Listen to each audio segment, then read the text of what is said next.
Mga utoy, isa sa mga tearjerker anime movie na lumabas noong 2018 ay ang I Want to Eat Your Pancreas. Ang weird ng pamagat, di ba? Akala mo, horror. Pero it has a pinch of romance and a lot of drama. So bago ko talakayin ang anime na to ay inaanyayahan ko po kayong mag-like, comment, subscribe sa ating YouTube channel, hit the bell notification icon para wala kayong mamiss na mga bagong updates at videos. I-like ang ating Facebook page, comment lang doon at babasahin natin lahat yan. Bago matapos ang ating video ay just stick around para sa mga paalala at announcements.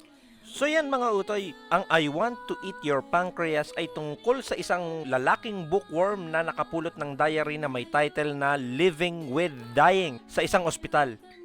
Di nagtagal ay nadiskubre niya na ang may-ari pala ng diary ay ang kanyang masiyahing classmate na si Yamauchi Sakura, isang babaeng mayroong pancreatic disease. Inamin ni Sakura na mayroon nga siyang sakit at mayroon na lamang itong konting nalalabing oras sa mundo. Nakiusap si Sakura na hanggat maari ay ilihim ni lalaki ang kanyang kondisyon sa mga kaibigan at kaklase nila. Sa mga susunod na pangyayari, ang lihim na yan sa pagitan nilang dalawa ang magiging tulay upang makilala nila ang isa't isa. So obviously sa hypnosis pa lang ay halata mo na agad na may masamang mangyayari. Opening minutes pa lang ng pelikula ay hindi na sila nag-shy away na ipakita yung tragic end. Towards the middle, matutunghayan nyo yung anxiety nila about the situation. Konti na lang ang nalalabing oras ng tao, di ba? So expect heavy drama.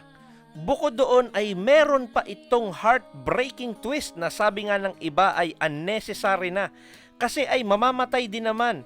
Why make it shocking? Pero para sa akin, double-edged yun. Ang buhay kasi ay expect the unexpected. Everything naman will make sense in the end. After ending credits, kamuntik nang magkaroon ng forced romance. Buti kinat na nila baka kasi masira pa yung narrative, lalo pa nga at mabibigat ang eksena before the ending credits. So punta tayo sa characters. Doon muna tayo sa high school boy. Importante yung pangalan ng lalaki dito kasi kasali yun sa narrative. Kasama siya sa twist ng storya. Very interesting ang relationship ng mga pangalan ni Sakura at ng lalaking ito. Sa umpisa ng storya, he is some sort of anti-social. He doesn't want friends. Nagbabasa ng libro to pass time. Takot siya makisalamuha sa mga tao. Then came Sakura and everything changes because of her. The story is about his character development. Si Sakura ang tumulong sa kanya para i-take ang first steps to change his life at maganda na manotice nyo yun. The other character, Sakura, is your typical cheerful heroine. She perfectly hides her anxiety. Alam niya na konti na lang ang oras niya sa mundo. We can compare her character to Kaori of Your Lie in April. Pagdating sa ugali, both of them romanticize the idea na mamamatay din naman, edi magpapansin na kay crush, tapos live without regrets, di ba? Next is character designs. Gumawa sila ng mature high school students fit para sa heavy drama na hinihingi sa storya.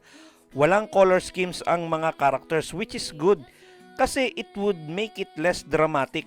Sa animation, pagdating sa backgrounds, they use semi-light color tones. Maganda ang mga shots ng city, lalo na yung cherry blossom trees. Napakahalaga ng cherry blossom sa storya kasi it sets the mood. Makikita mo sa mga maliliit na detalye na halata mo talaga na ang pelikulang ito ay pinagkagastusan. So yes, conclusion na tayo. Una sa lahat, I will tell you na napanood ko na to using pirated sites. Please don't expect me to tell you what my sources are kasi illegal nga po yun. I suggest you wait for cinema and Blu-ray releases. Alam ko na mali ang piracy and I will take responsibility for my actions. Ngayon ang problema rito is this. How can you stop pirates? Ang problema kasi sa Pilipinas ganito mga utoy. Pag nag-premiere na yung anime sa Japan, let's say January, ang mga movie distributor sa Pilipinas, i-showing siya let's say May or June. 3 to 2 weeks na lang pa-release na yung Blu-ray copy. This is a fact. Pirates are fast. September lumabas ang movie na to. December nasa pirate sites na siya. Nangyari yan sa Your Name bago pa na ipalabas sa sine, meron ng pirate version. Ang problema kasi sa mga distributor, nagtitiwala sila na hindi sila mauunahan ng mga pirata. And this happened. Nagpi-plead sila na wag nang ipakalat ang pirated movie, instead, hantayin na lang ang release sa sine. Na malamang February or March na mangyari. Isa pang problema, alam naman natin na limited cinemas lang ang magpapalabas nito. As much as gusto ko na makatulong sa anime industry, sila din yung nagpapahirap. Given the situation, masisisi mo ba yung marami sa ating mga kababayan kung aasa sila sa pirated? So kung ayaw nyo na mangyari to uli, makipagkumpetensya kayo sa mga pirata. The behavior of the anime community is we consume anime as fast as we can. So it's imperative that you have to meet the demand as fast as you could. Kung noong November pa lang pinalabas nyo na tong pelikula na to, naiwasan sana ang problema.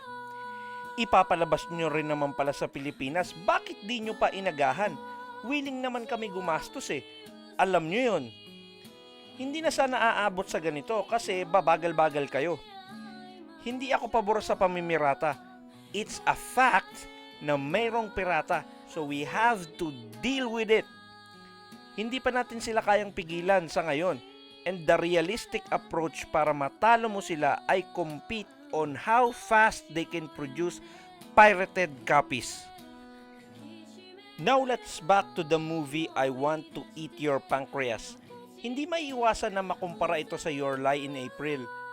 Same heroine attributes, may sulat sa huli, less romance, more drama, at cherry blossoms. Your Lie in April 2.0.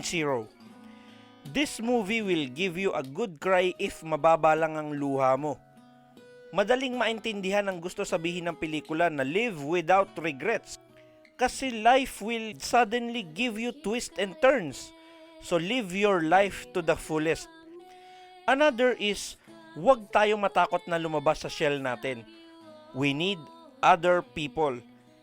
Gusto ko yung reasoning nilang dalawa on how they admire each other.